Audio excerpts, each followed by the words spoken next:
I'm I okay don't. with it. I'm cool with saying it. It doesn't bother me. All right, good folks. Let me cue my music. Boom. Where's my music at? Hold on. Yeah. Well, aim high, Willis. Hold on. Where is my music at? Here we go.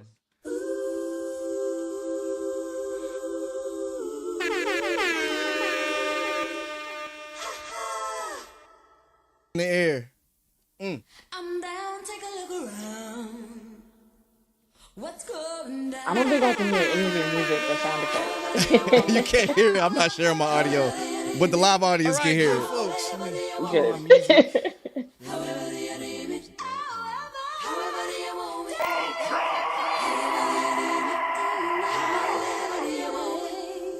We back. We back.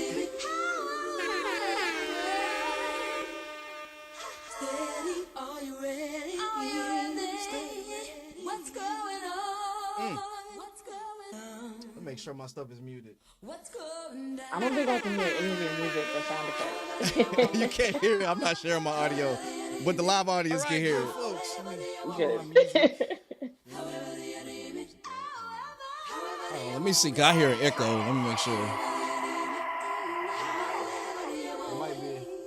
We back. We back.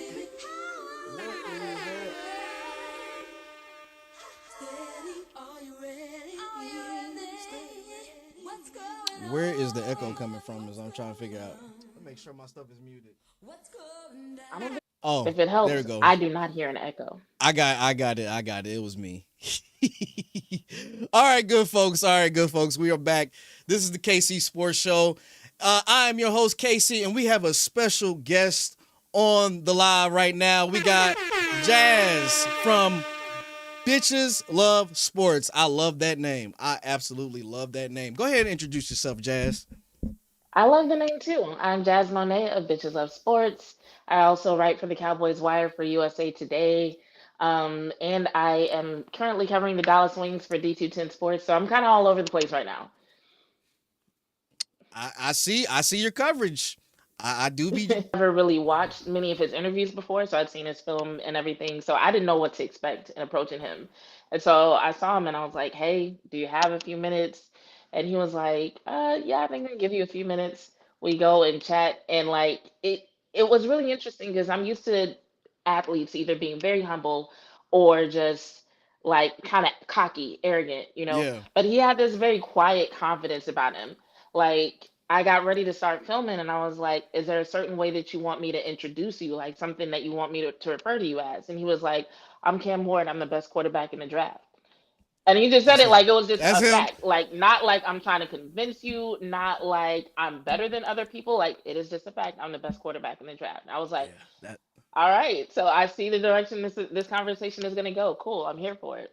Great That's dude. I Cam. like him. That's Cam 100%. If you ever seen the clips of him and Shador doing their back and forth, Cam is, he popping his shit. And rightfully so, man. Like I Yes. was Yes, a indeed. big Miami Hurricane, well, I still am a big Miami Hurricane fan.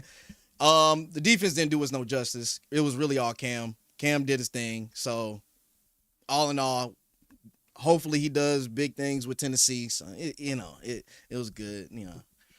I loved it. I went to the game too. Because I live down here in Atlanta, so I went to the what was it, the Georgia Tech game.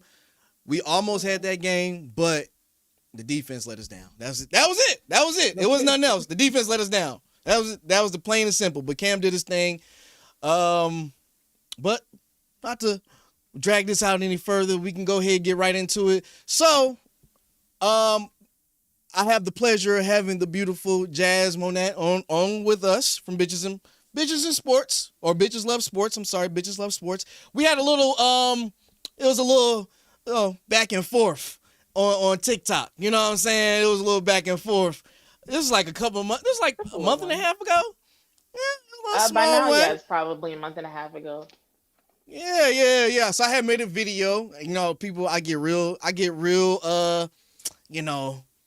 what's the word I'm looking for? On TikTok, I get a little hot on TikTok. I might come off, might pop my shit a little on TikTok. I made a video about the Xavier Worthy situation, and she responded to the video.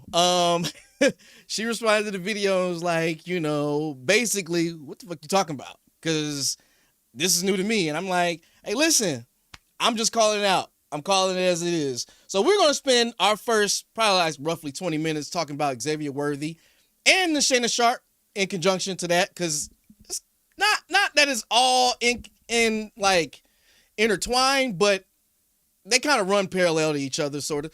So basically, my whole thing with the Xavier Worthy issue was I didn't see enough women sports broadcasters talking about the issue.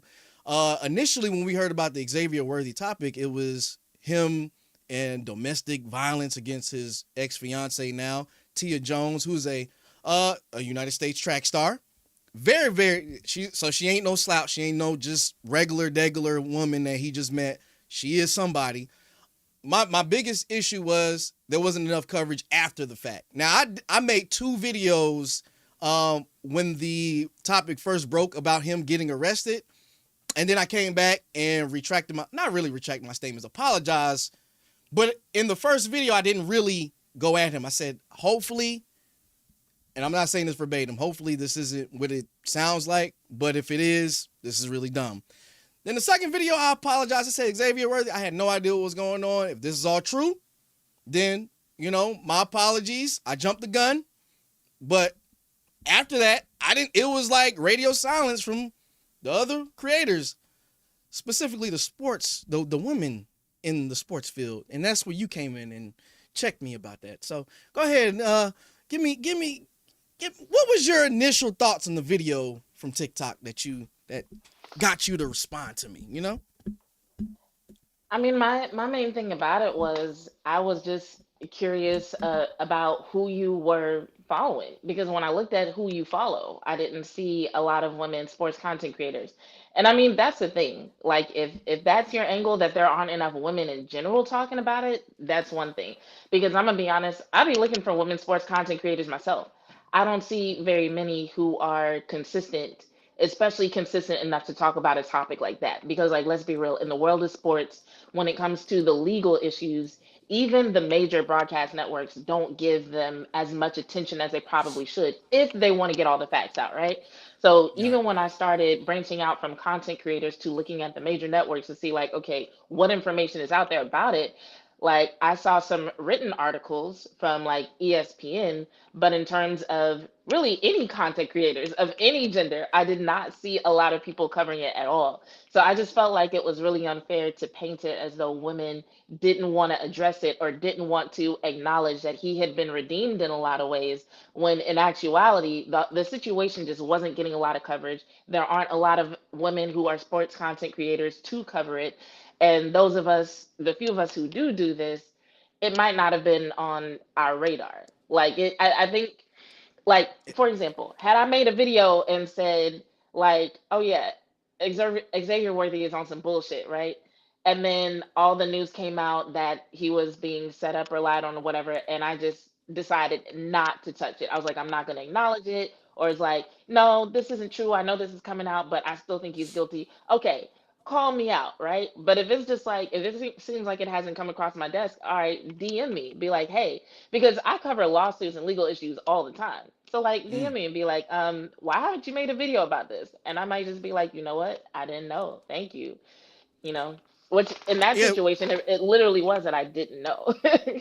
right. So I think a lot of the times when it comes to the well, just let's just say what it is, the black athlete, when he gets reprimanded for situations like that, it's covered. Everybody covers it. But then when the truth actually comes out, it's just like half of it. Half of the media decides they don't want to talk about it. Like, it was light coverage from ESPN. ESPN, the major ones, ESPN, Fox News or Fox Sports News. When it came out that the truth was he was assaulted, the police were falsely called on him. It was like 2 or 3 articles written. It was like real light coverage. Versus when let's compare, not the same thing, but the Deshaun Watson thing was nonstop. It was nonstop coverage. It was on every segment of ESPN, Fox Sports, all day long. And to me, like, I'm about, equality in terms of everybody gets their fair shot. And if you do something stupid, it should be covered. But a lot of times you notice in sports there is a bias when it comes to certain individuals in sports. Justin Tucker, for one, the kicker from Baltimore, the Baltimore Ravens, who just got released. That was lightly covered. It was talked about, but it was very lightly covered. He just got released from the Baltimore Ravens. They said it was because of football reasons. Come on now. Really? Okay. Really? All right. Football reasons. Okay. He wasn't performing. He had one bad year out of how long he's been with you guys? Like 6 or 7 years as a kicker. He's been consistent, and all of a sudden he gets released. Okay. And then you go and draft the kicker. Okay. My point stand, even not to bring up old details, Josh Giddey, who used to play for the OKC Thunder. That was lightly covered. They were, and then I don't want to like go off on Stephen A. Like I just can't stand Stephen A. sometimes, only because he's very biased and shit he covers, and then he'll turn up on something else. He had the nerve to say, Josh Giddey, we can't talk about it because it's a legal matter. What? Mm. What? Are you so that's what I mean. Fair and equal coverage for everything, especially when it comes to black athletes. They're the most scrutinized. They're all eyes are on them. They can't even sneeze wrong. So the Xavier Worthy thing was just like, listen, this needs more coverage. You guys need to if you're going to accuse me, I need the apology. If you're going to accuse me very loudly, I need the apology to be just as loud when all the facts come out. And that's where I made those series of videos about, hey, what's going on? And I said, let me take accountability because like I said, I jumped the gun a little bit. But in response to your video, I was like, hey, I actually do look, my algorithm is tuned for sports mainly. So I'll look, and even after you make the video, I went and looked for more women that were in sports broadcasting. I was like, let me see if there's anybody. And I'm gonna give you one person that I was looking at that I started following. I wish I could remember the young girl's name. She's a light-skinned girl. She covers sports, but is very like it's really like gossipy stuff. It's not really sports driven for real, like on the numbers. And she didn't even cover it. And she covers a lot of stuff, even when it's a legal matter, but she didn't even cover it. So I was just like, is there something going on here? Is it just like you don't want to cover it because it might be too much or you don't know too much information? It was just weird to me. So that's why I was coming at with those videos, and I was just like, I don't want it to seem like I'm like attacking anybody. I just want fair game for everybody, a fair shot for everybody. So that's where I stand on it. I lay my ground. Do you have any retort, any rebuttal, anything else? Anything to add? Not really. I think in general, when it comes to coverage, mainstream media is really bad at covering legal issues and covering them from a fair perspective. When it comes to the mainstream sports media and the way that they like to cover things, it's too much politics. They focus on politics. They focus on what's going to get them views, clicks, engagement, shit like that. And so when it comes to them following a story like that, unfortunately, we cannot depend on them. And by we, I mean the people who actually want the truth, the people who want to hear how a situation plays out. Even here with Dak Prescott and him dealing with accusations all last season, when the lawsuit dropped, a lot of people covered it. And I continued trying to cover it until the conclusion. I think there were some documents that were sealed because I could not find, I found enough to know that there were sanctions levied against the accuser.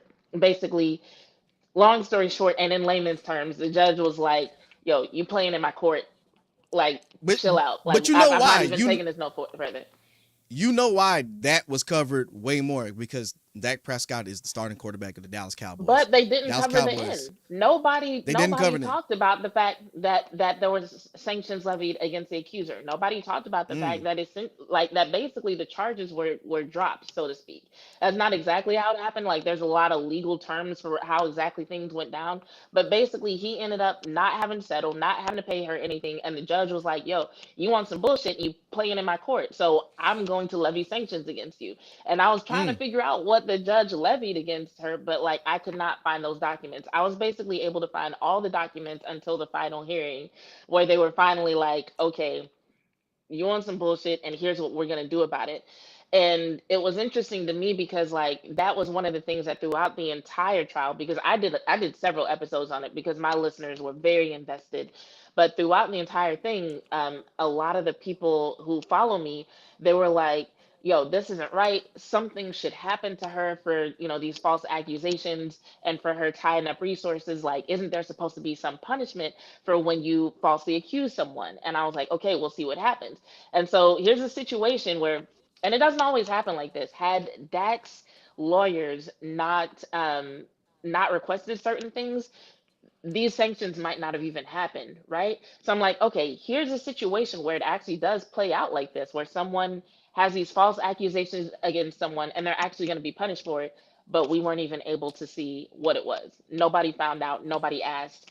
Um, so yeah, to find out like, okay, what exactly happened? How did it conclude? So yeah, But mainstream I'm actually media, we shocked. can't depend on them. It's gonna actually, Yeah, it's gonna depend on people like us to bring the truth to light.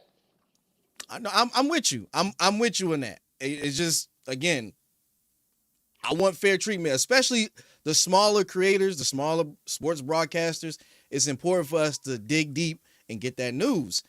If we don't, we showing the bias. In sports, there should be no bias. It should be fair game throughout all in all. It doesn't matter what's going on. Everybody should get the fair amount of coverage. If you're wrong, you're wrong. If you're right, you're right. Plain and simple. I don't like bias.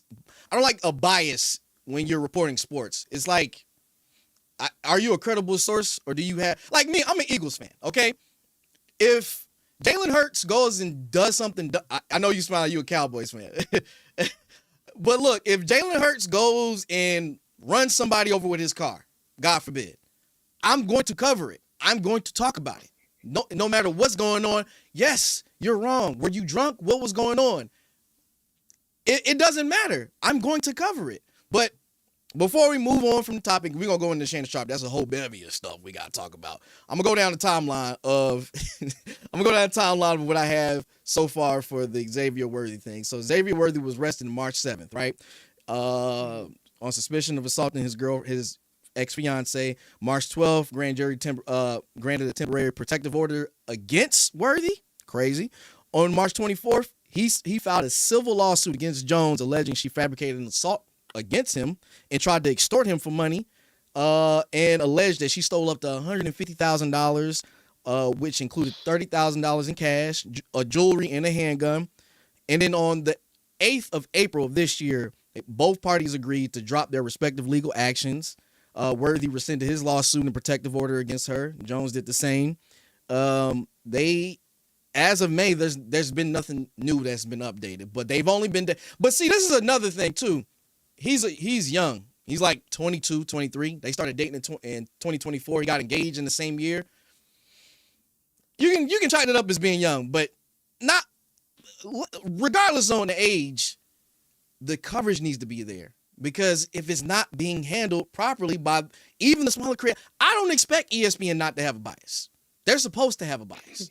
That's the truth. They're supposed to have a bias. I Like actually when disagree. ESPN has too many channels and they cover too much, like literally 24-hour sports news coverage. If there's any network that has the resources and capacity to tell someone's full story and properly cover something, it's them. It's them. so So let's yeah, go no, no, they don't get let's past be it. transparent. Let's be transparent. ESPN has always had those instances where they decide they want to cover certain things. Like, okay, so when Dana White, the whole Dana White situation, of course his wife smacked him, she smacked him back. They lightly touched that. They said, okay, we're going to touch this. It was like 1 day of coverage for that. I was like, well, she technically hit him back. He was just defending himself. Okay, cool. Understandable. Cool. Then there's other stuff, like I can bring up the Brett Favre situation with the whole allegations of him defrauding the Mississippi government by taking funds. That was lightly covered. It wasn't heavily covered. It was lightly covered. ESPN has its fingers on the pulse of what the masses want to see and what the masses want to talk about. If they don't cover something, it's because they think nobody's going to care. basically. That, They would rather cover the same topic 50, 11 times a day than to actually be like, you know what? We've talked about fucking the Golden State Warriors without Steph Curry. We've talked about them 25 times already. Let's give some more details about Shannon Sharp. Let's give some more details about Xavier Worthy. They're not going to do that. They think nobody's going to care. And so they will but talk that's about the same shit all day on every show. they talk about Cowboys all day, Lakers Because all Cowboys day. literally have the biggest fan base in the world, and on the They NBA do. side, so do the Lakers. So yeah, Understandable. they're going to talk about that stuff because they want eyes. That's where the money comes from. But I'm not disputing that. I just want fair coverage when it comes to everybody. Fair coverage. You can talk about the Cowboys till you're blue in the face. Cowboys might not have anything going on, but they're gonna find some shit that Jerry Jones said in 1997 and bring it to light. Yes, Okay, cool. I'm cool with that. That's cool. Lakers, the biggest fan base when you talk about basketball. Bring that shit to light too. Cool.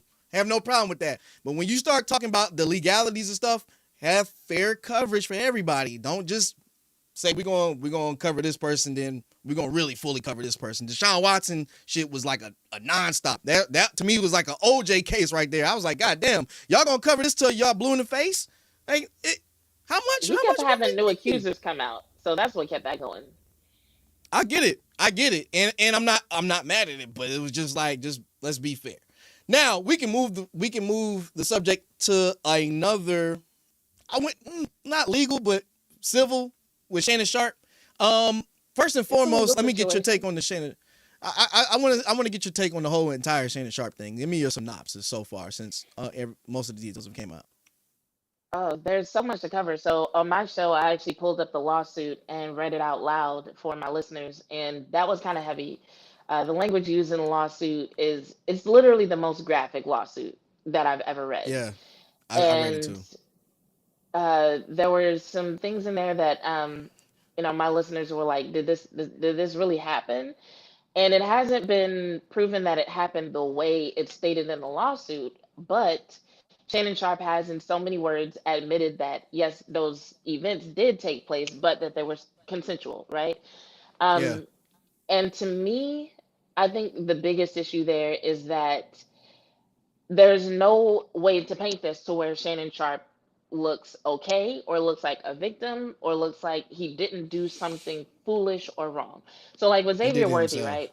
Once you find out, oh, he was actually assaulted and this woman is taking advantage of basically the fact that people have been conditioned the past few years to believe women, right? And she's used that position to um, submit a restraining order, to take money from him, to disparage his name, so on and so forth. You kind of start to feel bad for Xavier Worthy, right? With Shannon Sharp, on the other hand, at best, at best, he is a 50-something-year-old man who Yep. decided to pursue someone who was 19 at the time Stupid. and thought it was a good idea to pay this person for CNC interactions. And with him being in his position, and it's not like he just got rich, right? He was a football player, so he knows what it's like to have fame, to have status, to have money. He should have been smarter. There's nothing that excuses these foolish actions. And even if it, like, I still can't tell if he really did make her believe that it was like an actual relationship, because in the lawsuit it states that they were in a relationship for 2 years. I don't recall any statements from him about the relationship. The statements I recall from him were about the sexual interactions, right? So it's not really clear whether or not he looked at it as a relationship. The text messages that were released by him and his lawyer suggest that he looked at it in sort of a transactional sense. Hmm. um I don't know. There's just so much to break down in the Shannon Sharp situation, from the age disparity to, is it okay for him to pay her the money that he allegedly paid her? Is CNC okay? What the hell was up with them both moving to Las Vegas, but then both saying that they didn't move for each other? What the hell was up with him pursuing her in the first place? How the fuck did she not know who he was? Like, you in a gym in fucking Beverly Hills. Like, even if you weren't Do sure you who he believe was, that they there's no actually way. met in the gym? Do you believe that they actually met in the I gym? don't know. That's part of what I mean when I say there's so much there to unpack, because it's like, okay, if they did meet in the gym, how come nobody saw this weird ass behavior, right? Because like you said, you read the lawsuit, right? So at every I turn, did. the allegations are, oh, he was being weird, he was staring at me, he made me uncomfortable. And so I'm like, okay, if you worked in this gym and this you've had repeated encounters with this older black man and you didn't tell nobody, hey, this man keeps staring at me, he's making me uncomfortable. Nobody in that gym said to you, oh, Shannon Sharp is staring at you. Like somehow this happened multiple times, you never figured out who he was, you never told anybody, nobody saw it. It's just weird. There's just so many questions. Like after reading the lawsuit, like yes, it was graphic. Yes, I was like, oh my God, this is crazy.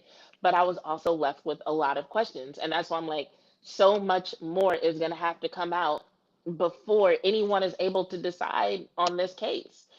Because there's so many details that are left out that I'm just like, for any judge, for any jury to properly rule on this case, you're going to have these questions answered. And that's not to say don't believe her.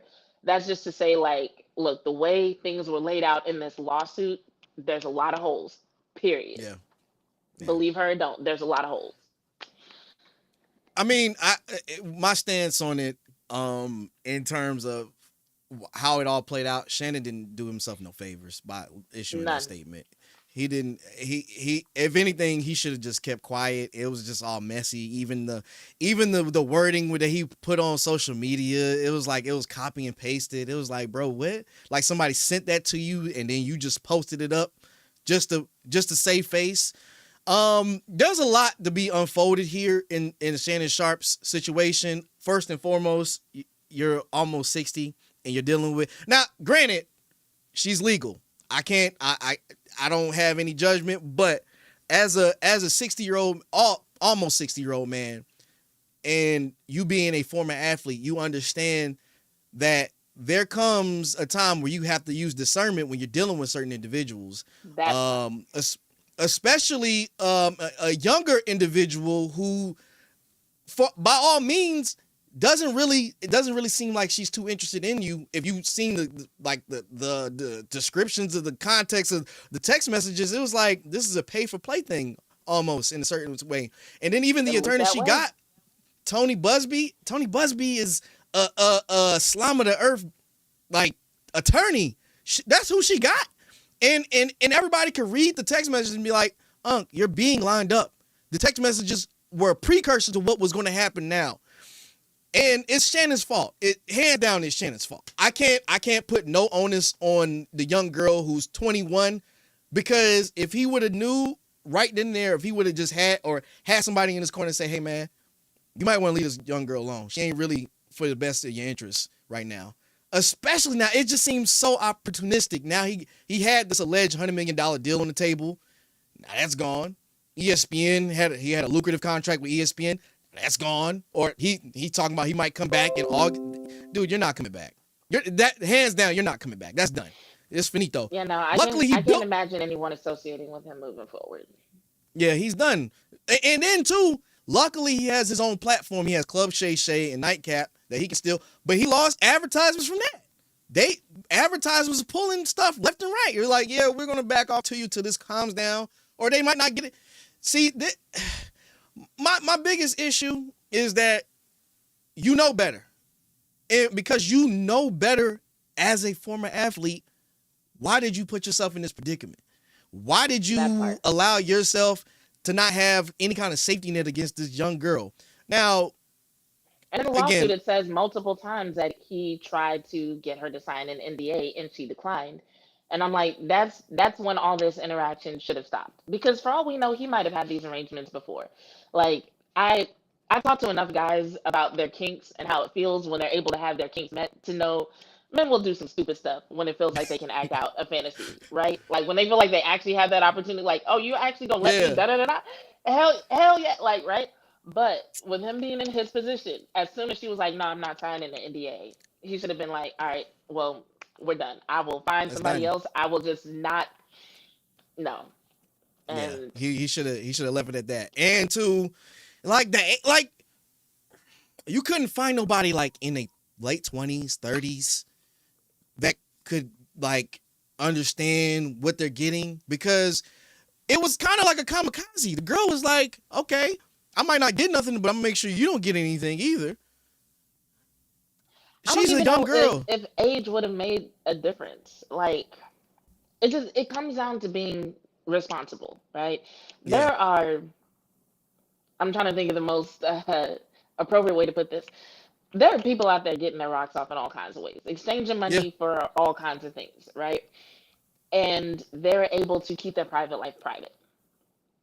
And so, in my opinion, it's not even so much about age. It's about just being smart. It's about being wise. It's about discernment. Like you said, it's about even sexual discipline. Sexual discipline doesn't mean that you can't have sex. Sexual That's discipline a big doesn't mean that thing. you can't have fun sex. But I just feel like you have to have a certain level of responsibility and discipline about yourself. And he didn't do any of that. So I don't care what age the woman was, because you can get caught up with a 30-year-old. Um, True. you can get caught up with a 40-year-old. Hell, he just did not make smart decisions. He did not. And It's just especially with dumb. something as sensitive as CMC or pay for play, and knowing like ESPN is a Disney network, even if it turns out it was all consensual, just having the information out there that you did that is going to be a problem for your career.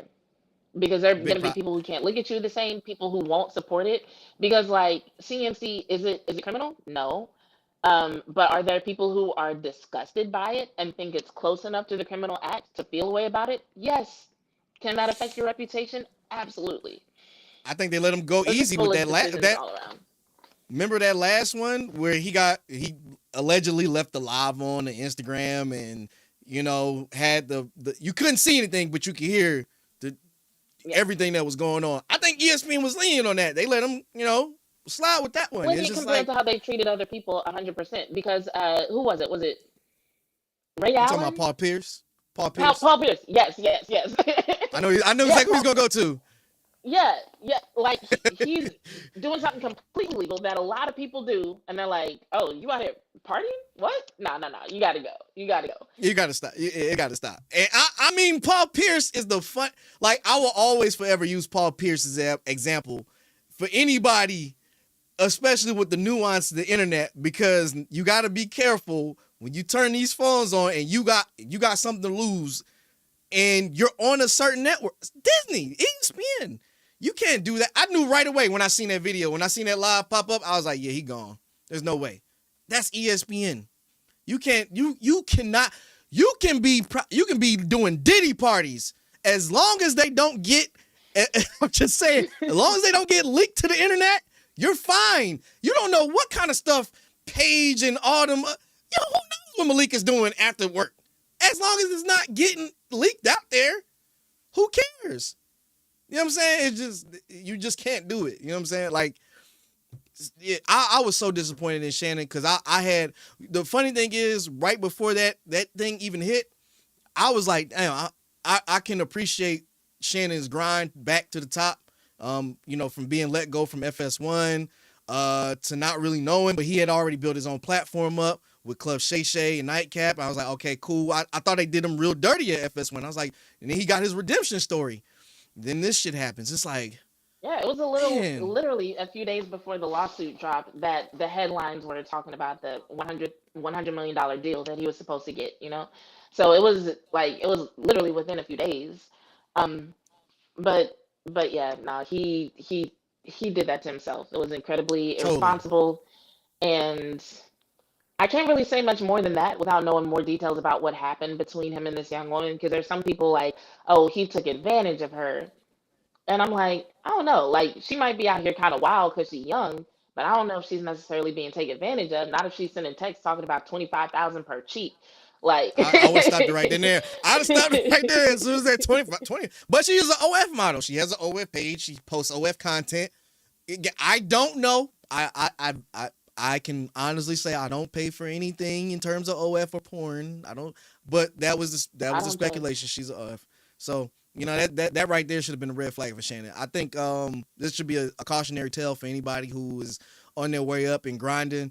Like you said, sexual discipline is important. Discernment is very important, especially when you're a person in the position that he was in. You know how easy it is to lose. It's hard to gain. You got to grind. Shannon was probably one of the hardest working media individuals that I've ever seen. He won some awards. It's just a shame to see this all just go to shit. Is especially that fast? over pussy. Like, how many That's men have to? No, I'm just saying, like, how many men have to lose their careers, their reputation over pussy? Like, it's crazy to me that like they don't learn from this. Like, it's always the same shit. I'm just like, y'all, when they are y'all gonna get it together and just what the fuck that happens to cat your frontal cortex? that cat get him what? That cat get hey we you never know. She might have been might have that voodoo. You know I what don't I'm care. I don't care. There's saying? no excuse. Like, dude, like even my brothers, none of my brothers are rich, but I tell them all the time, I'm like, these women who have nothing to lose, leave them alone. Leave them alone. Because you think it can't happen to you because you're not rich or you still grinding on your way up. Like, you just never fucking know. Like, there are It's signs. crazy. There are signs. There are red flags. Do not be one of these headlines. That's my thing. Oh yeah, so we can leave from the Shannon Sharp thing because I think everybody's like I'm just so disappointed in him. I'm almost more disappointed in him than Will Smith when he slapped Chris Rock at the Oscars. I was, Will Smith I was was disappointed. confusing. I was just like, what? I was Because Will I was Smith, it like looked like he literally no. thought about it in the moment. Will Smith literally laughed and then was like, He ah, took a pause wait, step. wait. Like your wife That didn't was just say she weird. was in a whole nother relationship. I was like, yeah. Anyway, I'm sorry. I don't want to go off topic of sports. All right, we can get into some real stuff. Not like we weren't in some real stuff. Our next topic, we're gonna go into Mr. Shadur Sanders. Shadur Sanders. So recently, well, around my birthday was on the 26th of April. Draft. He got drafted 144th overall to the Browns. Shadur has been an interesting a very interesting story because not only is he the son of a legendary Hall of Famer player, NFL player, and Deion Sanders, but he was taken after another quarterback from Oregon, and there's been a lot of shit around Shador in turn, not bad, but just just odd, just very odd, from the prank calls to the whole releases of the interviews he did prior to the draft. When the combine was going on, they started releasing all like quotes from New York The Giants head anonymous coach talking about he statements. interviewed bad. It's just like, damn, like, and you know, it was a assassination of character if I ever seen it before. I don't know. I wasn't in the interviews, but this is what's being leaked out there to make it seem like it was a justification on why he dropped so low and why there was almost like a coup, why all the NFL owners just decided we're not going to take him in first, second, or third. He's going to drop, and then the Browns decided because oddly enough, the Browns were the ones to take him. They're the ones who picked up Deshaun Watson, gave him a guaranteed contract. So the Browns, this is not out of the ordinary for the Browns.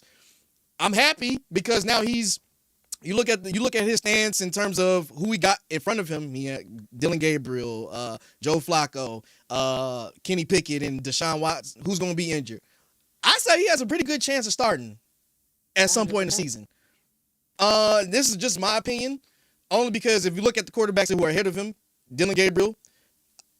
If we compare college careers, Dylan Gabriel's been in college for 6 years, so that right off the bat is kind of like, okay.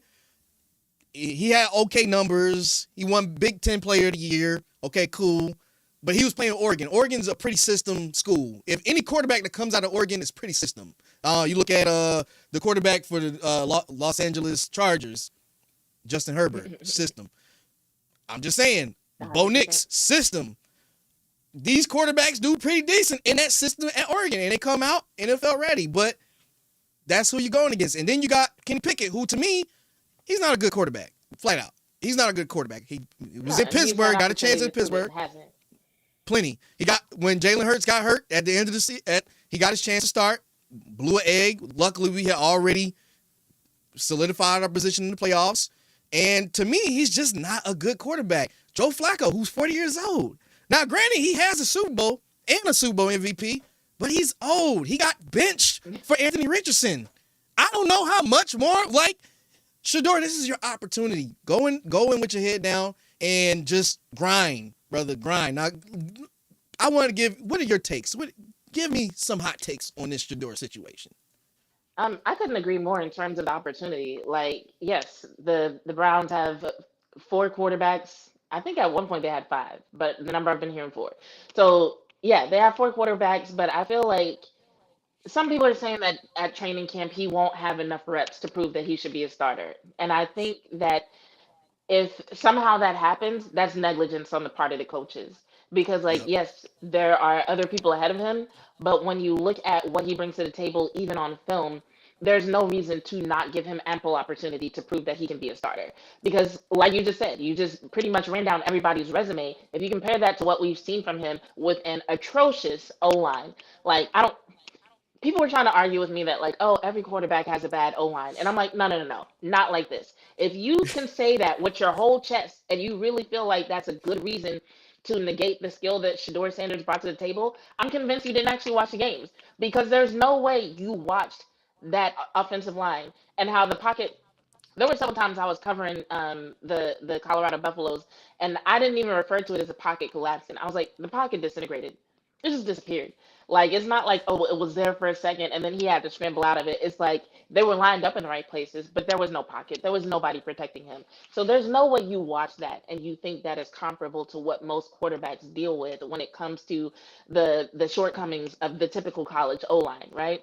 So I just feel like if you watch this film, you've seen his arm, you've seen the way that he can make plays, you've seen the way that he can even take a beating, you've seen the way that he inspires his teammates and the way that he's been a leader. There's no way you don't give him a chance. And so if he somehow doesn't get that chance to prove he should be the starter for the Browns, it's negligence. Now, as far as him dropping the draft, I feel like a lot of that was just it had to be politics. You know what I'm saying? Politics Because as like usual. there's no way it's not like he was always referred to as being that low. It would be different if back in September and October there was a camp of people who were like, "Oh, he should go, in the top 10." And then there was another camp of people who were like, "He sucks." In the mainstream media, the narrative was, oh, him and Cam Ward neck and neck. Who's going to be number one? Then all of a sudden, we get to the month of the draft, and it's like, oh, well, he didn't interview well, and he has attitude problems, and actually, he's really not that good. Since when? All season he was that good. In January, February, March he was that good. Now all of a sudden we're approaching the draft and he's not that good. Who told you that? Because it's not like he did something in the combine or in the Shrine Bowl, which a lot of people are saying he didn't handle his postseason right. He didn't handle his pre-draft right, and he should have played in the Shrine Bowl, and he should have done more at the combine. Maybe he would have if people weren't already saying that he was going to go top 10. But y'all wait until he doesn't do those things to all of a sudden be like, oh, he should have, we haven't seen enough, yada, yada, yada. Where was all this when he was making those decisions? So it was just crazy to me that, even in the mainstream media, among so many content creators, among so many people who are covering the Buffaloes, who are covering college sports in general, oh, him and Cam Ward are neck and neck. There's no way he falls out of the first round. The latest he could possibly go is 21 to the Steelers. And then all of a sudden, like, oh, well, he wasn't that good.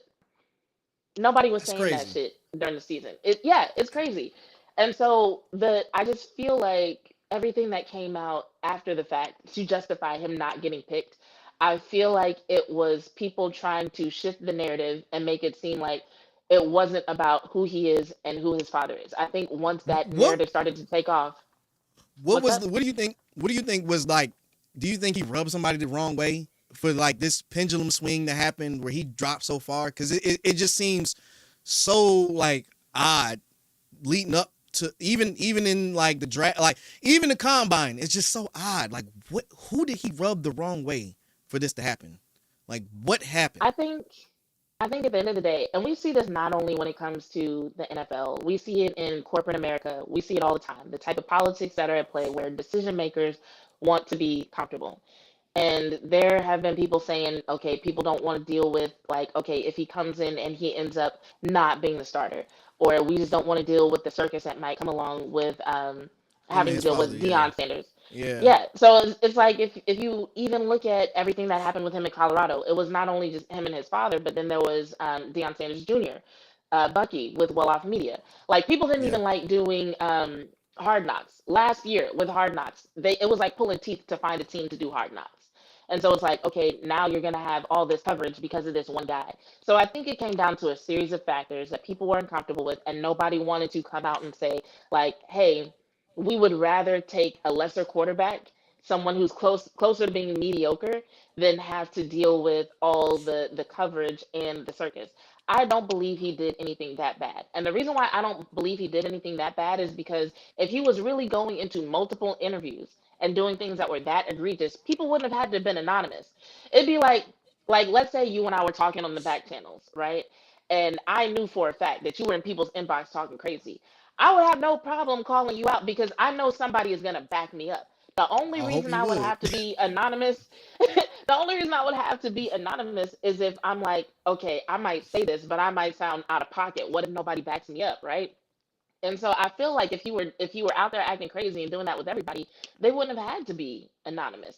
But they were, and that was like really suspicious to me. And the way that mainstream media was running with all these anonymous statements and not giving us any hint as to who said what, it was just all really suspicious to me. And so, do I think he rubbed people the wrong way? Yes. But I also think the ways in which he rubbed people the wrong way were ways in which these organizations knew, like, okay, if we actually say what really happened, it won't sound that bad. We're gonna have to inflate this in order to justify it. And Shador even came out himself and said there were some things that he could have done better, some things that he could have done differently. And I guess that was my other thing about it too. It's just like, who among us has not done something that was embarrassing in terms of a first impression? Whether it's a job interview, whether it's making friends, moving to a new city, and how we present ourselves socially, a romantic situation, whatever. We've all had that situation of like, man, the assumptions that I came into this situation with were wrong.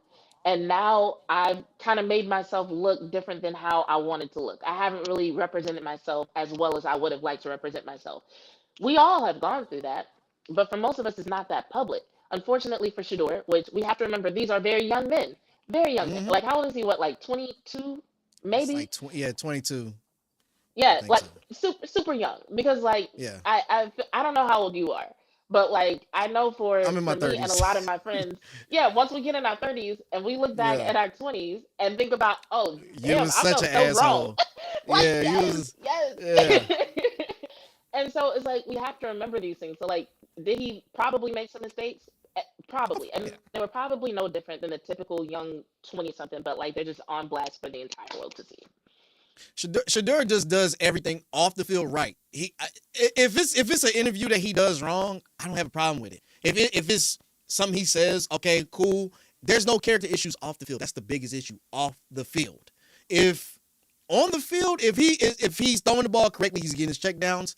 So what if he bombs a few interviews? So what if he doesn't prep for your interview with the New York Giants? He don't want to go to the New York Giants anyway. They're gonna be a shitty organization for the next 20 years. God, I mean, it is what it is. You take Jackson Dart. You did good on your first pick. Your second pick, you take Jackson Dart, which you could have got on the back end of. Why'd you trade up for him? I don't know. Excuse me. I'm showing my Eagle bias right now. Anyway, I think Shador is gonna like thrive. I do have Oh a yeah. clip here. I think where's that clip at? I have a clip here. John Gruden. He was talking about Rich Gannon. For those who don't know, Rich Gannon is a heralded quarterback of the former Oakland Raiders. And He let was me the play this MVP clip of for the you. Rich Gannon. He was the MVP Sorry of if the you league. I had can, him. Jazz. He's You from can listen on Delaware. the back end. Yeah, man. Fifth round draft choice. The Patriots took him. They said, you're a DB. He says, I ain't a DB. Yeah, man. He doesn't even play. He sits out a whole year. Yeah. He goes and he plays for the Minnesota Vikings. They get rid of him. Yeah. The Washington Redskins. They get rid of him. The Kansas City Chiefs. They get rid of him. And where does he go when he's 32 years old? The Raiders. He shredded everybody. Raiders. You know why? Because he just kept competing. Write it down, Rich. All right, so that was John Gruden, who talked about Rich Gannon, who kind of went through the similar things as Shador. Well, Rich Gannon, for those who don't know, he was a fifth round draft pick out of Delaware. They wanted to convert him to DB, which is weird because Rich Gannon is a white quarterback. You wanted to convert him to DB. And he got traded around the league like 3 times, right? He got traded around the 3 and he didn't get with the Raiders till he was 32 years old and started and led the Raiders to a Super Bowl at 32 years old. So that lets you know right then and there, just because it doesn't matter where your position is in the draft, where you fall at, it's about how much hard work you put in. Tom Brady is a perfect example of that as well. 6 or 7 round pick. He got lucky. I wouldn't even say lucky. The cards fell where they needed to fall, and Drew Bledsoe getting hurt. And Tom Brady stepped up. They weren't really Same thing thinking, happened with okay, Dak. they ain't think nothing was going to happen like that. Then, boom, they all automatically somehow make it to the playoffs, get to the Super Bowl, and Tom Brady is the hell. By the way, Drew Bledsoe signed a big-ass contract. The first quarterback with $100 million. Just saying. I'm just saying. You never know where the cards may fall. So I think I was actually saying this is the best thing for him, Shedeur, to fall and not have all that pressure on him. Because if he was a first-round draft pick, it'd have been headlines for days. For days. It nonstop. Shedeur doesn't make a play. Shedeur fails to convert his rating, his rookie rating, blah, blah, blah. It's a great thing he fell to where he fell at. No pressure. Right now, he's just chilling. All you gotta do is perform. Be a backup. Just learn, soak up whatever you can from Flacco Wacko and do that. You know what I'm saying? He ain't gonna do nothing else. He can just chill on the back burner. Let I the didn't want Browns are him to gonna go to the suck. Browns, but Where like you want in him to terms go? of the situation, either Saints or Raiders. But Raiders? They did need a quarterback though. I don't know why they passed up and got who they got. I just thought between them needing a quarterback and his relationship with Tom Brady, I really felt like the Everybody Raiders thought that was going same to end up being a thing. landing spot. Tom Yes. Brady was supposed to be like, hey, go ahead, do this. Look out for your boy. I know. I thought it was going to happen, but Tom didn't do his duties. I know 10% ownership of the team don't really get you say-so with the scouts and the GMs, but hey, man, you could have said, why don't you take him? But Yeah, again, I don't know what happened there, but I mean, he is where he is, and like we've said, I do think he has a really good opportunity here to prove himself, and I think he will. I think he's about to make like a few teams in the NFL look stupid. It's like, oh, yes. you really drafted that guy over me, like for real? Oh, you said I'm not Tyler that good for Sourdough? real? Who the hell is It's like, oh, Tyler watch me Sourdough? work this interview. And that was the other thing. Like, I watched every post game press conference, and like Shador was in all of them. And I just can't imagine the dude that we saw sitting at that table speaking about his team. I just couldn't imagine him going into interviews with these teams and just talking crazy. Now, one thing that I will say that could have worked against him, legitimately, was someone said something about how if a team isn't sure about you and you go in talking about you're going to change the culture, that can be a turnoff. And that was probably the one thing that I heard people say that I was like, you know what? I could see Shador saying that. I could see him walking into a meeting and be like, yeah, I'm gonna change your culture. I'm a leader. Da da da. And coaches and GMs being like, you gonna do what now? you know? Hey, man, you got to go in there with that Deion swag. Deion went, look, he just taken right after his father. Deion was like, Detroit But going to here's the need a thing, lot of money. Dion was talking like that after he had already proven himself. Like if you look at the press conference and all the media surrounding when he got signed with the Cowboys, was he talking his shit? Yes, he absolutely was. But at that time, like people already knew, like he was already prime time. He was Neon Dion, People still aren't sure about Shador, Fair enough. So he might have wanted to wait a few years before he starts talking about being a culture changer and a leader and determining the culture of the locker room. And so that is one thing that I could see turning people off. But It I could. feel like they should just say that. Like, hey, he seemed like he really wanted to lead, which is admirable, but I don't know how that's really going to work with the culture of our locker room. I saw it being an issue. We decided to pass. Yeah, man. I mean, I honestly, a lot of that goes on Deion. Deion should have coached Shador up some more and said, hey, look, you gotta play the politics game. You gotta play the game. That's what it is. You have to. I mean, You go in there with all this Shiloh got a swag. new agent. Hey, that's funny. I love it. I love Shiloh got picked up by the Bucks and he got a new agent. I thought they was bullshitting. I was like, wait, No. Deion ain't your what? You playing? I thought they were playing when they said Deion was the agent. I really did. No, But Dion you know, really was their agent, and he really was oh like, yeah, that's man. not working out too well. That was hilarious. Oh my God. Yeah, you gotta play the game when you're in the NFL. I'm sorry. It's still the good old boys out there. So it ain't no changing that. But yeah, best of luck to Shador and Shiloh. Also shout out to Shador. He got the #1 rookie selling jersey. Give everyone for that rookie selling jersey. That's shout out. That's good. People are really supporting him. There was also I think it was an uptick in his website too. Everybody's buying his merch. So yeah, support Shador as much as you can. Shout out to him. 100%. Yeah, so we can move forward to a team that I don't really like talking about, but as long as y'all making these moves. So Cowboys, and this is going to help my SEO because I'm definitely going to post about this. Cowboys decided to take the #1 crash out Kenny, aka George Pickens, for dirt cheap too. Y'all took him for dirt cheap from the. It depends on who you ask. Hey, I love it. You want to take crash out? He come to Philly all you want to. Hey, we got the exciting whites that's ready for him in the secondary. That's all I know. That's all I know. We ready for him. Let him crash out if he want to. He gonna see. It's gonna be a mosh pit. You know what I'm saying? It ain't gonna be fun. But for whatever reason, the Dallas Cowboys decided to make a splash in off season. Not the official off season. We damn near done. Everybody's in training camp.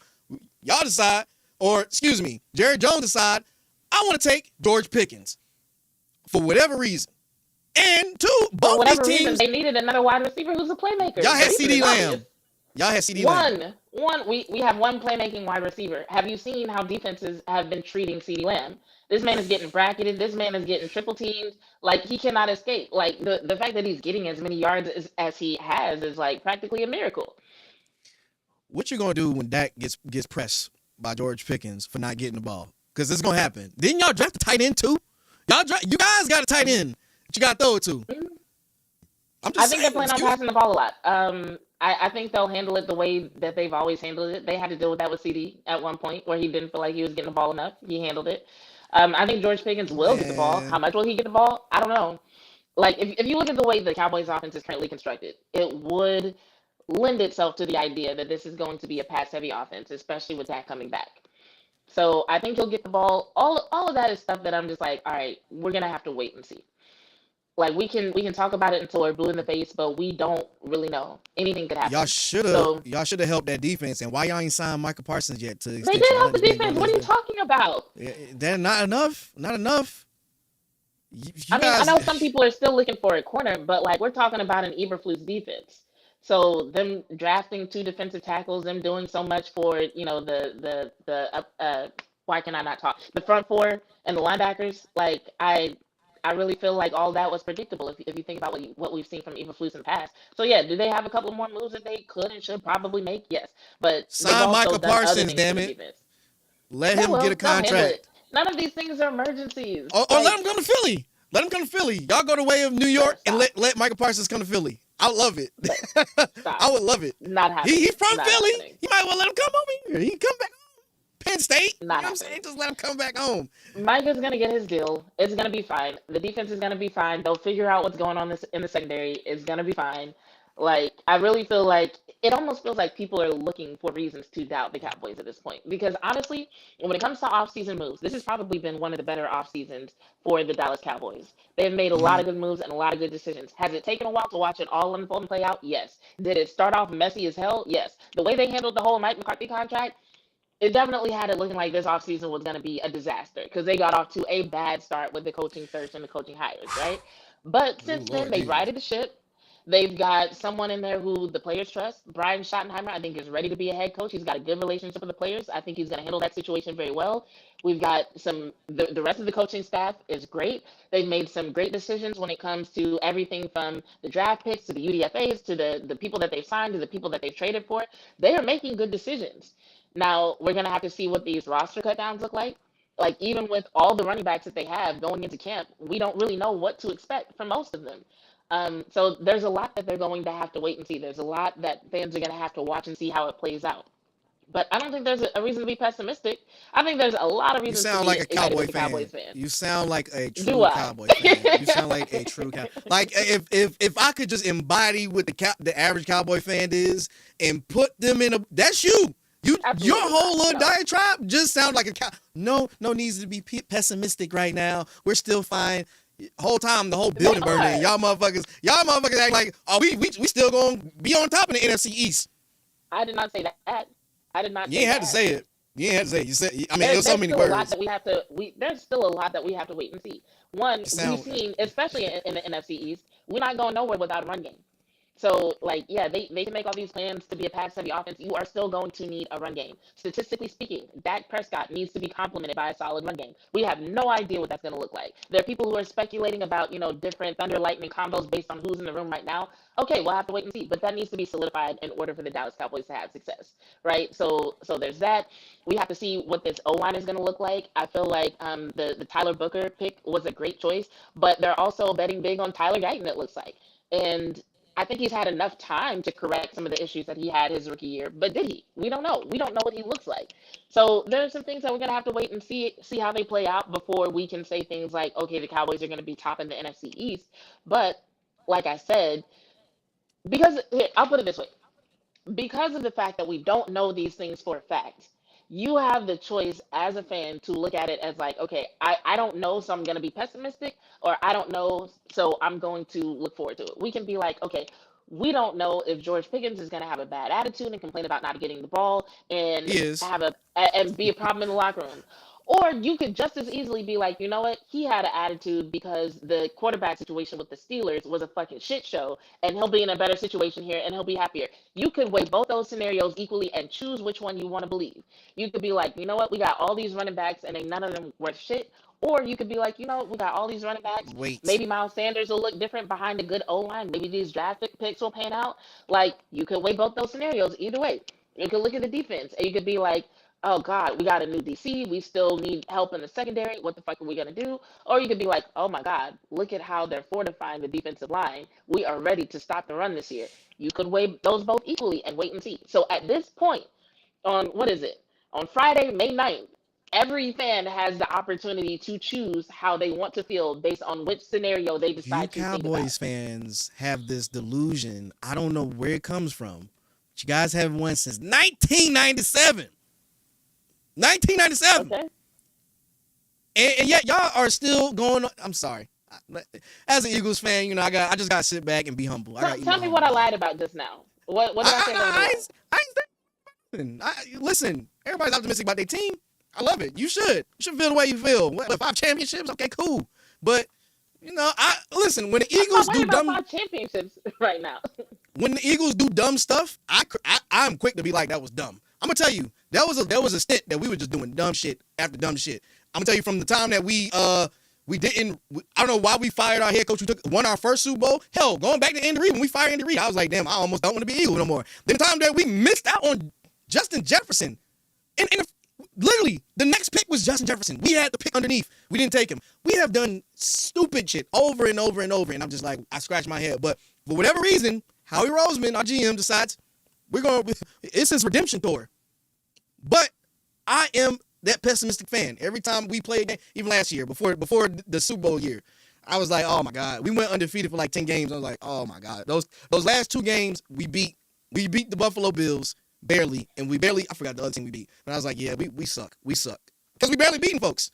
I was real. I was like, we suck. We was plain and simple. But this year, I was like, we're great. With Saquon, yes, we're great. But I'm realistic. It's no hate. I actually took up for Dak one time. I took up for Dak. I didn't like the way they was covering Dak, trying to make it seem like he gives garbage yards, which he does sometimes. He gets a lot of garbage yards. But I just didn't like the fact that they were trying to make it seem like Dak is not doing anything. He's stealing money from the Cowboys. By all means, continue to steal money from the Cowboys and be the Cowboys quarterback because it's going to help us in our division. So I don't care what y'all do. You can do the Giants, the Washington Commanders. Oh, Lord, I was about to say Redskins. The Washington Commanders, all you guys can do whatever you want to do. Continue to make those decisions that benefit the Eagles because I love it. George Pickens, if you want the crash out, this offseason? Y'all haven't. You guys are banking on what you're banking on, some rookies and some late season signings. I'm like, you could have got something in the offseason. There was no big signing that you really needed. If you needed a running back, now would have been time to pick up somebody from the market. If you needed something in the secondary, now would have been the time. I mean, I know Justin Simmons is still floating out there. You need some kind of safety help, something. Maybe they're not done. Who knows? We're going to see. I mean, that's kind of my point. Man, Jerry Jones has been dangling that little carrot out there like they're going to really make a splash out in the offseason. I don't necessarily expect them to make a splash. I expect them to make improvements.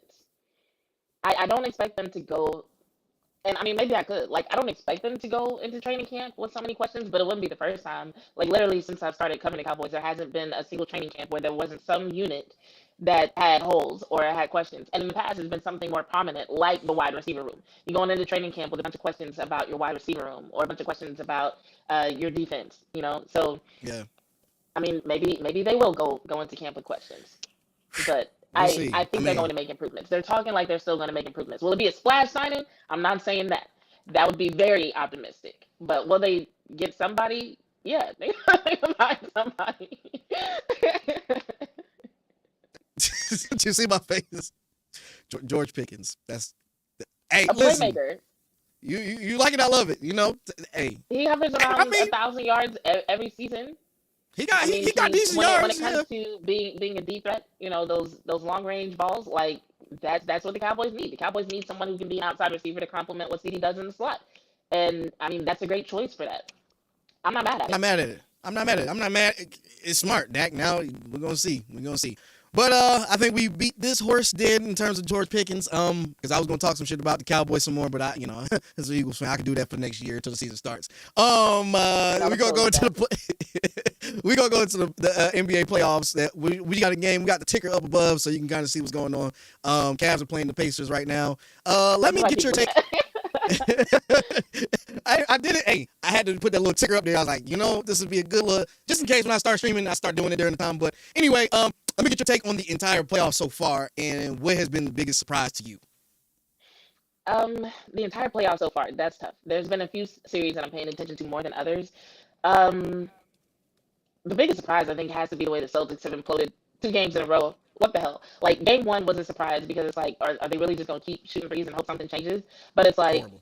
that's kind of been one of their strengths for a long time. So you can understand why they might rely on it and why they were probably surprised that so few fell.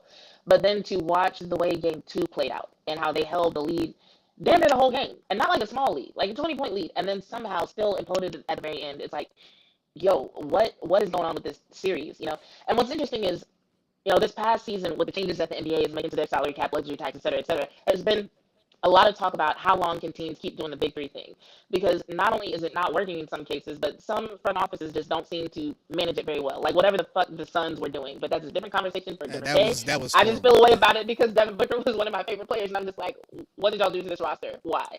But you look at teams like the Knicks, like the OKC Thunder, and you start to see where all those people who are saying like, "Yo, depth is about to be the new wave for the NBA," they have a point. And I feel like that's one of the things that we're seeing with the Knicks versus the Celtics is that a lot of the people who thought the Celtics were the better team, they're looking at the notoriety of certain players and how much more they respected, liked, revered, whatever, certain players on the Celtics versus certain players on the Knicks. But if you look at the Knicks, they just seem to have more of an overall game plan. They do seem to have more people who can step up to the Celtics as opposed to the other way around in terms of the number of players on the Celtics who can step up to the Knicks. Um, and they're physical at the right times. And I feel like for whatever reason, the Celtics just weren't challenging them. Like I don't remember how late it was in the game that the Knicks still had fouls to give, but it was pretty late in the game. And what it said to me was the Celtics, they're not attacking the paint like they should be. They're not being as aggressive as they could be. And the Knicks are taking advantage. They're basically like, okay, just let them do their thing. We are going to come back at the end when it matters, because at the end of the day, it's the team with the most points at the end of the game wins. It doesn't matter how long you had a 20-point lead. It doesn't matter Right. which one of your players is an Olympic gold medalist. Like it doesn't fucking matter. It doesn't matter the size of your contract. Does it? And the Knicks are playing like that. So I think game three is gonna determine a lot. Um and yeah, for me that's the biggest surprise right now. That's the biggest surprise. Yeah. Brunson is surprising the hell out of everybody, along with the play of the Villanova boys. The rest of the Villanova boys, OG is killing it. Brunson actually, if you remember, Brunson took and said he didn't even want a big contract. He didn't want a max. He wanted to bring the talent in. He was selfless. He dived on the sword. He said, you know what? I can save that. I'm trying to win championships. I'm actually pretty shocked because I watched both those games in full. Like I was shocked from the first game. I was like, okay, maybe this is a fluke. Maybe it's a little rust.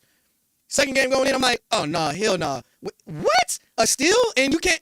I'm like, what is going on? Like you said, it's the 3-point attempts, and it's just a lack of like taking over the game. You had a lead, you blew the league. What's going on with Jason Tatum? Why is he not like driving to the hole like he usually would? Jaylen Brown disappears. Like, last year, 2 years before they won, no, a year before they won their championship, it was a little meme or a little saying going around about Jaylen Brown saying that, he disappears in a big game. And right now, he's disappearing. Not only that, Porzingis is missing only because he's got this mysterious sickness. Now, how big of a hole Porzingis is leaving on that team, who knows? But it's still the same nucleus that won the championship last year. Exactly. So what's the disconnect here? It's just like it's. Listen, I hate. They're the only fans that I despise more than Cowboy fans and who else? Laker fans are New York Knicks fans.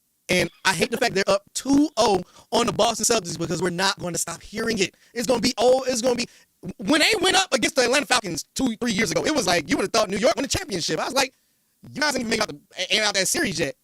How are you guys celebrating? If they get to the Eastern Conference Finals, do you know what man, it's going to be nonstop. It's going to be just partying in the city like they won a championship. But that's my thing. It's just like, what's going on? What's the disconnect? Other than that, all the series are playing out the way they need to play. I expected the Rockets to lose to an experienced Warriors team. The Rockets are young. Jalen Green like he's a pretender. He's probably gonna be traded if they're not gonna give that man a supermax. He played like shit in the playoffs. And then you got what other team I was expecting? I'm actually shocked about Tyrese Halliburton thing. I am a big hater of Tyrese Halliburton. I will admit it right here and there. I think the overrated tag definitely needs to go on him. I don't know what the hell Cleveland is doing. Cleveland, I don't have any faith in Cleveland either, to be honest with you. Cleveland is one of those teams I'm just like, Cleveland has, I don't have any faith. I mean, yeah, 2-1, okay, cool, but y'all let Tyrese Halliburton bust the game-winning 3 on you guys, and then just like it was nothing in your home court. So I love this playoff series though. Actually, I love how the playoffs are unfolding, especially last night with OKC finally getting their dub against the Nuggets. Well, no, was that last night or the night before? I'm sorry, everything's mixing up. The Warriors lost last night. I expected that because Steph is out and OKC tied it up. So it's going. I can't really predict who's going to be in the finals. Honestly, it's all over the place. So I'm just going to continue to watch. I'm going to definitely be watching that Knicks game tomorrow. It comes on at 3:30, which is pretty early for a playoff game. But I'm going to watch it and park down and find somewhere to go. Give me something to drink. And hopefully there's no New York Knicks fans around me while I'm doing that, because I don't want to hear shit about, oh yeah, we don't. No, you're not. No, you're not. No, you're not. But I mean, overall, the playoffs it's been good. It's been entertaining. Hasn't been any crazy shit going on.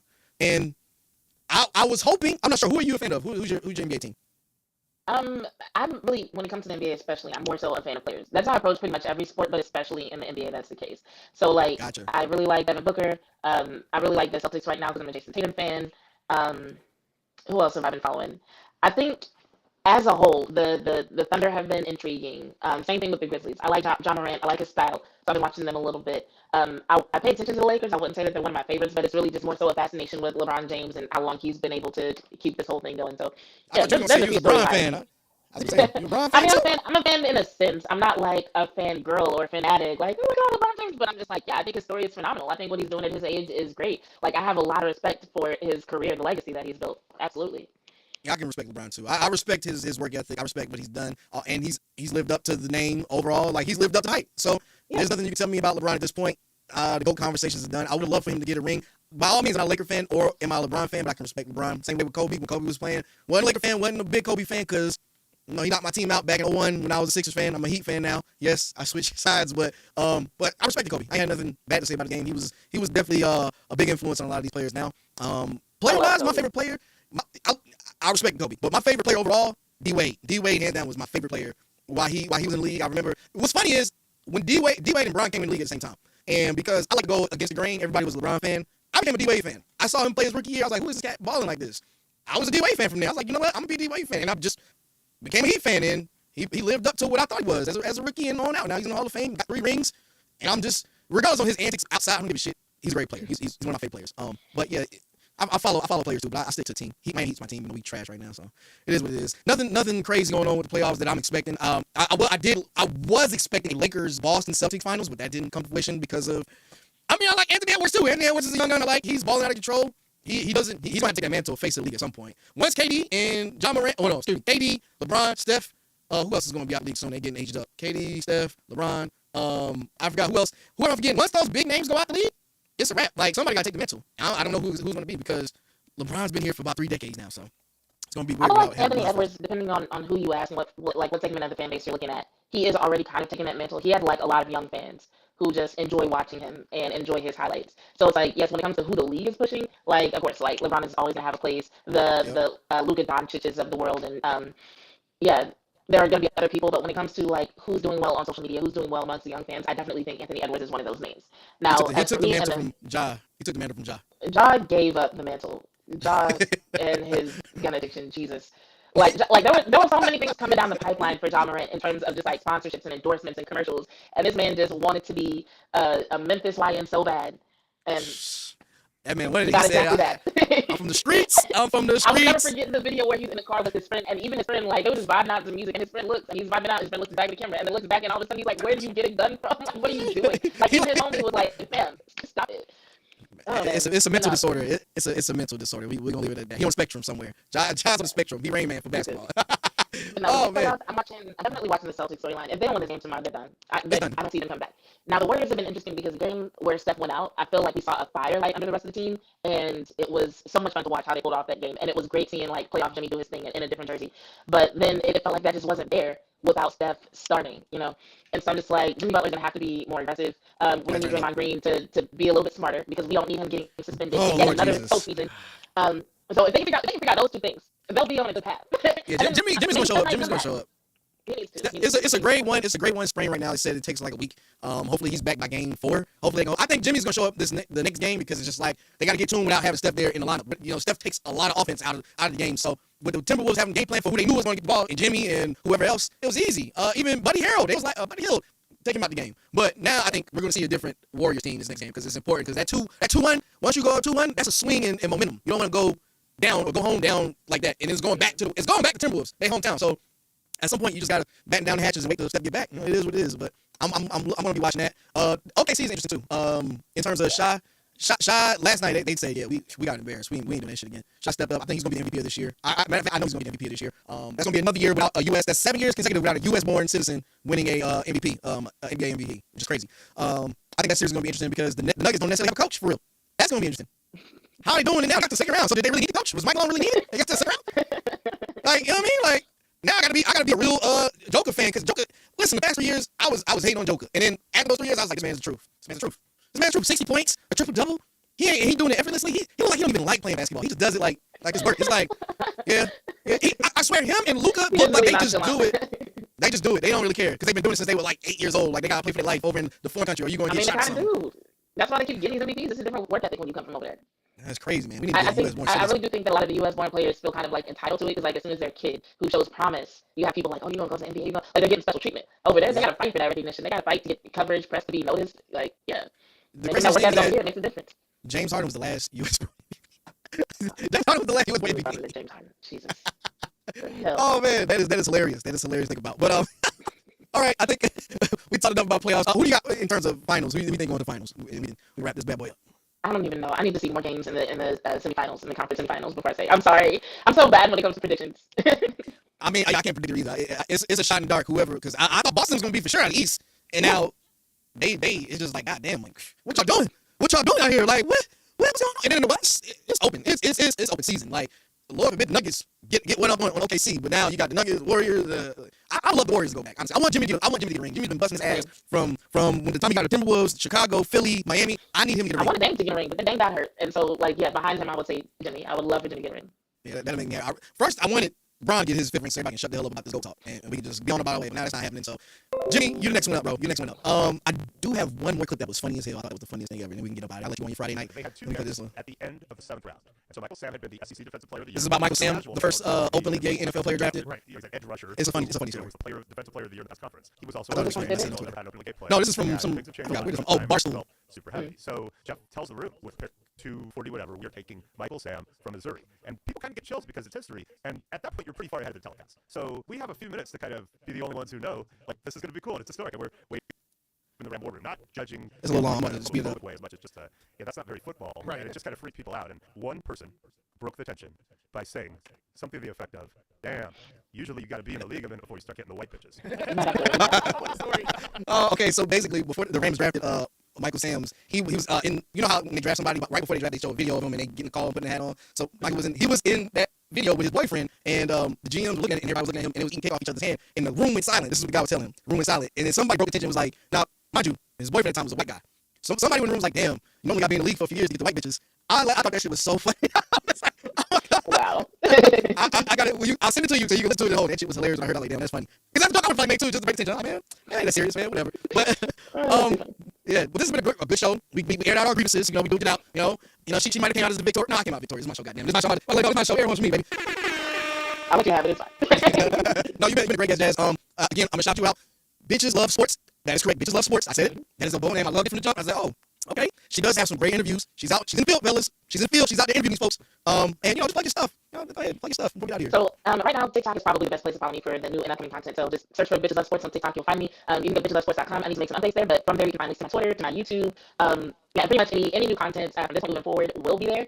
There's been some stuff going on with the website, but bitcheslovesports.com, Bitches Love Sports on YouTube, on Twitter, and on TikTok is where a lot of my new stuff is going to be posted. So hope to see y'all there. Follow me, subscribe.